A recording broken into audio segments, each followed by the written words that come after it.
Hi guys, it's Steffi from the Novelty Corner. Welcome back to my channel and welcome to another book haul revisited video. For those of you who are not familiar with this series, this is where I recap 2 months worth of book hauls from 2019. So I do these bi-monthly and I cover 2 months where I look back at things I purchased in the last year.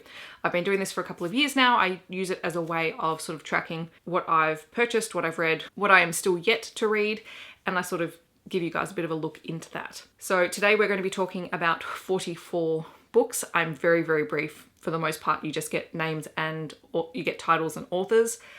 And the ones that I've kept, I'll hold up the cover so you can see them. But yes, I have different categories. I have Unhauled-unread, read and unhauled, read and kept at school. And this month I also have one that has been unread and kept for school.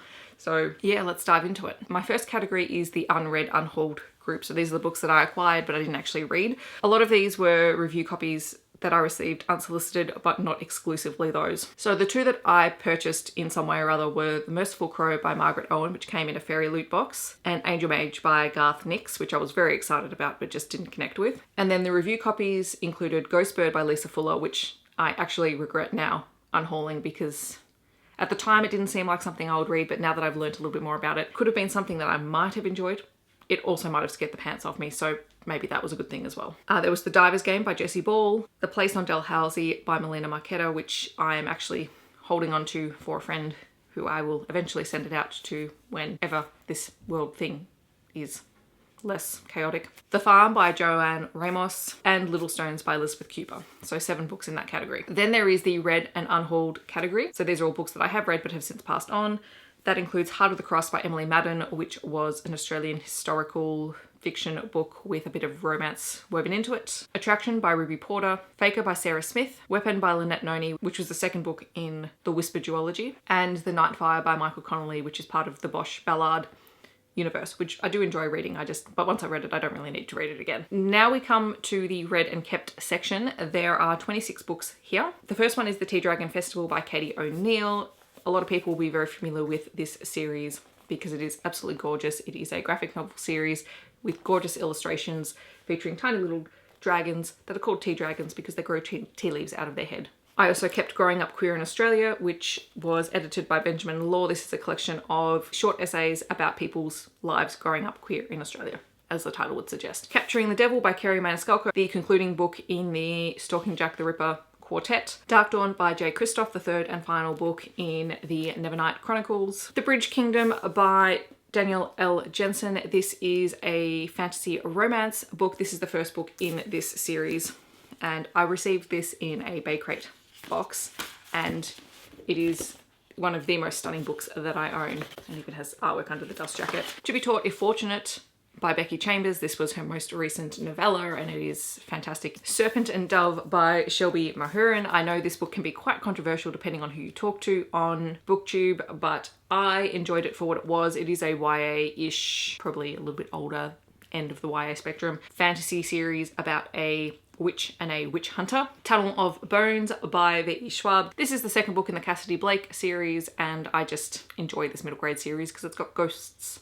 Who doesn't like ghosts? Heartstopper Volume 1 and 2 by Alice Oseman. These are fantastic graphic novels featuring a male romance. Pumpkinheads by Rainbow Rowell, another YA graphic novel following two friends who have worked together at the same pumpkin patch every year for the last few years, and this is the very last time that they will be working together, and so they decide to spend the evening with each other and enjoy each other's company. Ninth House by Leigh Bardugo, which is an adult urban fantasy book that follows Alex Stern, who has been charged with monitoring Yale's secret societies who are using magic. Angel's War by Nalini Singh. I've got both copies, the mass market and the UK cover. The Old Lie by Claire G. Coleman. I forgot to grab a book down. It is The Lady Rogue by Jen Bennett. It is a YA magical realism urban fantasy type story that's also historical and is all about the Dracula myth.